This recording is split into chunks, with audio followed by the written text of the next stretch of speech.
So when Delaware Aqueduct Shaft 4 was built 70 years ago, they built that shaft with a number of arches that were bricked over because the engineers had the forethought that one day it might be valuable to the city to be able to connect those two aqueducts. But it's only a one-way connection. So at this spot, we're able to put water from the Delaware Aqueduct into the Catskill Aqueduct, which will in the future help us deal with episodic problems with turbidity in the Catskill system. It'll also help us get some Delaware water down in the Catskill Aqueduct when we may need to do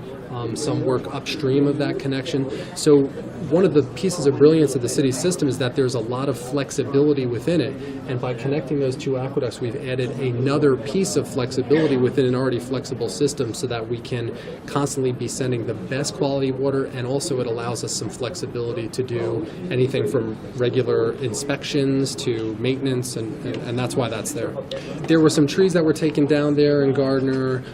You can see some elements of plumbing at the surface. There's a larger security fence there than there used to be, but it's still, the facility was built underground and then earth and grass was put back over the top of it, so it doesn't look significantly different than it had before the connection was built. But if you're someone who travels along Route 208 all the time, you'll notice a difference. So what it was is in that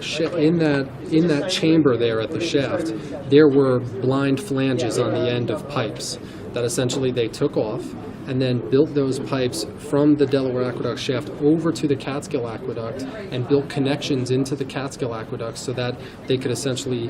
turn valves or lift valves and allow the natural pressure, the head pressure from the Delaware Aqueduct to push water up into the Catskill Aqueduct so that Delaware system water could be conveyed through that aqueduct. And I mean, that's slight oversimplification, but that's the broad strokes of what was done.